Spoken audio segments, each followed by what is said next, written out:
Quando o dia da paz renascer, quando o sol da esperança brilhar, eu vou cantar.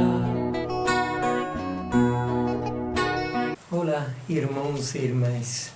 Celebramos o 9º domingo do tempo comum.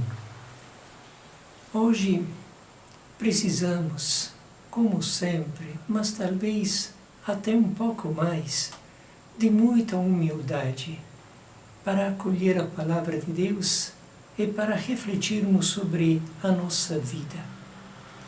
A mensagem que Jesus e as leituras do domingo nos oferecem é uma mensagem que nos ajuda a olhar bem para a nossa vida de fé e a encontrar um jeito para superar todas as dúvidas, todas as tentações e viver do jeito certo o nosso sermos cristãos. Porque a missão do cristão no mundo é muito importante.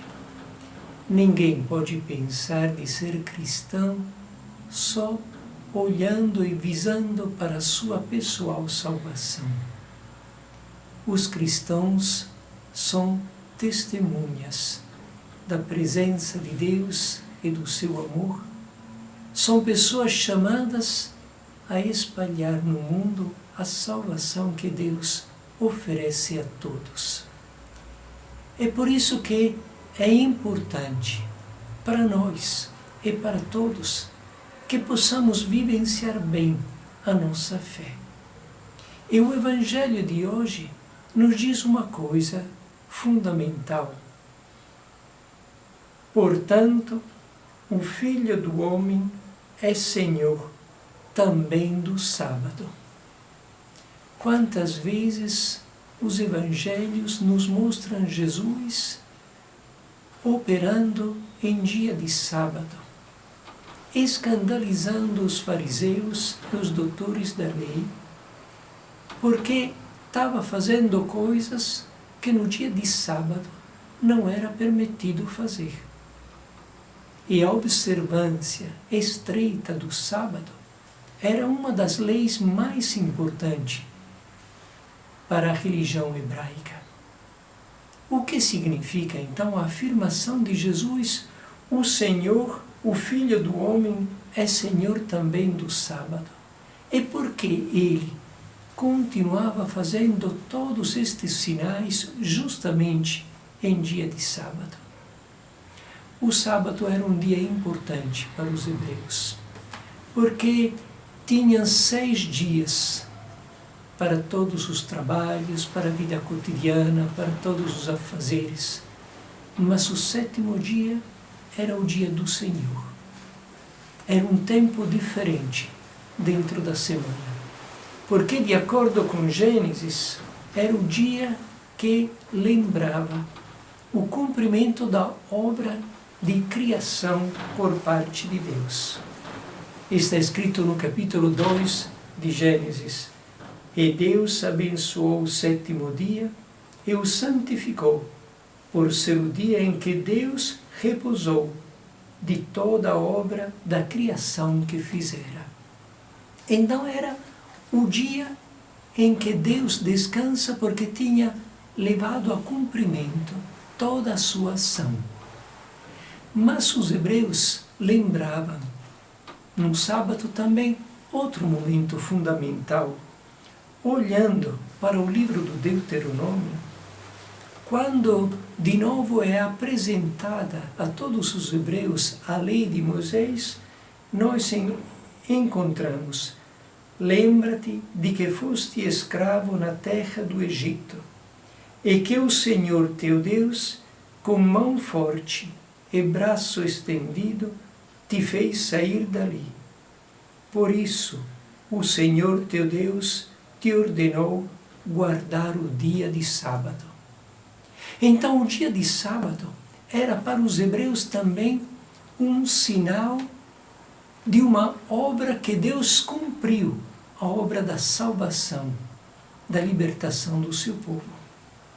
E por isso o sábado tinha se tornado um símbolo do dia definitivo, do sábado final, em que Deus estaria de novo presente e levaria a cumprimento a sua obra e a sua salvação em favor do seu povo.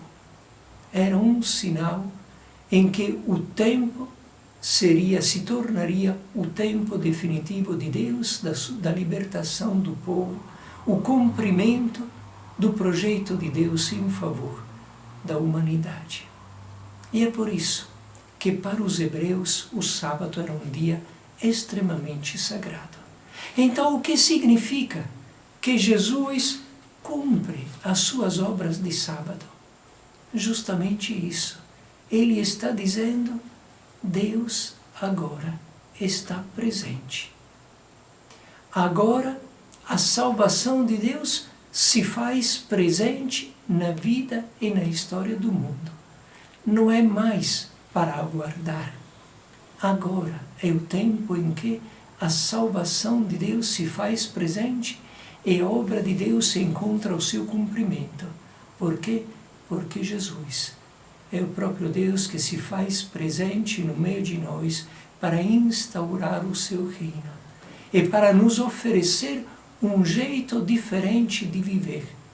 Não mais um viver debaixo da lei, mas um viver no amor de Deus, na misericórdia de Deus.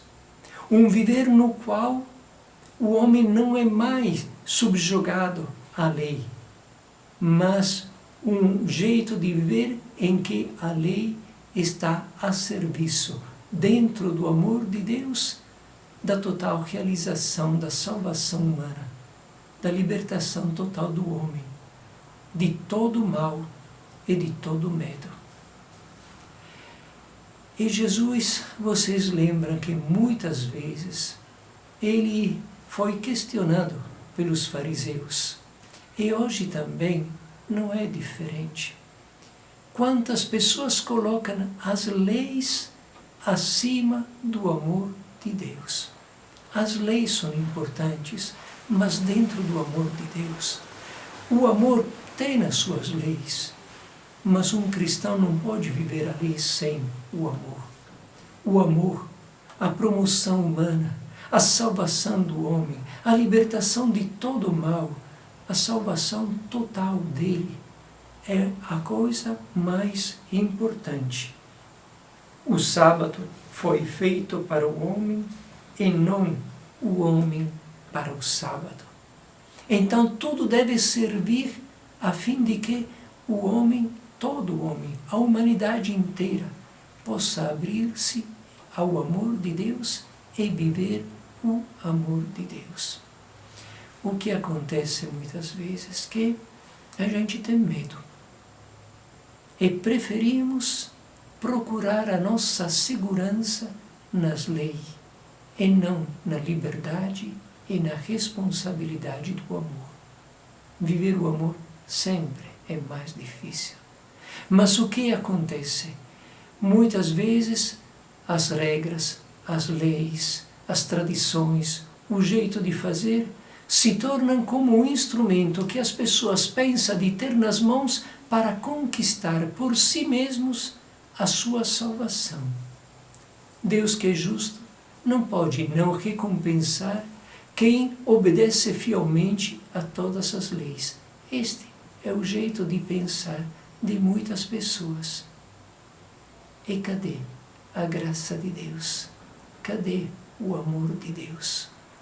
O homem, preso no seu orgulho e na sua vaidade, pensa de poder se salvar com as suas obras, com a sua obediência, com a sua fidelidade a todas as leis.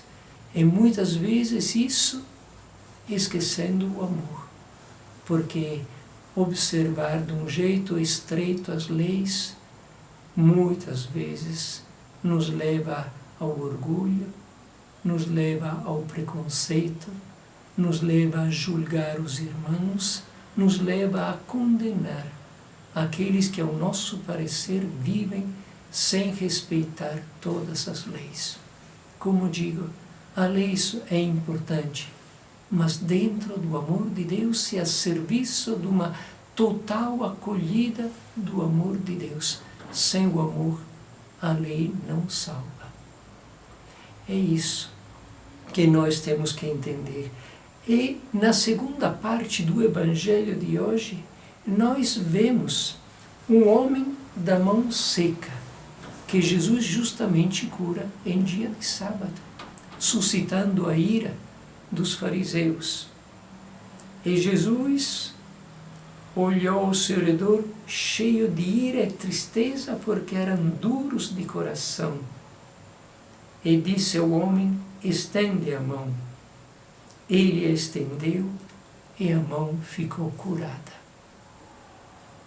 Nós temos que ser como este homem, que reconhecem que a nossa mão precisa se estender para a graça de Deus, para acolher a graça de Deus, para acolher o amor de Deus, para viver concretamente no nosso dia a dia o amor de Deus.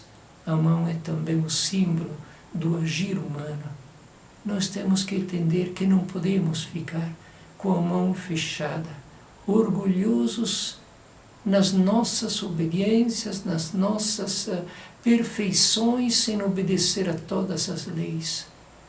Temos que reconhecer que nós também precisamos estender as mãos à graça de Deus, que só pode nos comunicar a verdadeira salvação, porque a salvação não é obedecer a uma lei, é viver a partir de agora já o amor de Deus. Por isso, a segunda leitura de hoje nos lembra, e nós não podemos esquecer aquele que é o tema pastoral do nosso ano, que nós temos um tesouro em vasos de barro. É verdadeiramente um tesouro precioso, a salvação, a libertação do mal, a libertação do medo, a libertação da opressão de um homem sobre outro homem, a libertação e a confiança no futuro. É um tesouro precioso que Jesus nos comunica, porque é Ele presente no meio de nós. Esta salvação, esta libertação é Ele. E nós temos tudo isso em vasos de barro, em mãos que muitas vezes são secas, em corações que muitas vezes são duros, como aqueles que na sinagoga olhavam para Jesus e o julgavam porque curava as pessoas. Vamos pedir a Deus a força de nos libertar de tudo isso, de acolher a sua graça. Reconheçamos as nossas fragilidades, peçamos que na fragilidade entre a misericórdia e a graça de Deus, para fazer de todos nós, não pessoas que querem se salvar, cheios de orgulho, mas que cheios de humildade, de fé e de amor, aceitem a misericórdia de Deus e saibam espalhar o amor para todas as criaturas. Um bom domingo para todos. Quando o dia da paz renascer, quando o sol da esperança brilhar, eu vou cantar. Quando o povo nas ruas sorrir e a roseira de novo florir, eu vou cantar.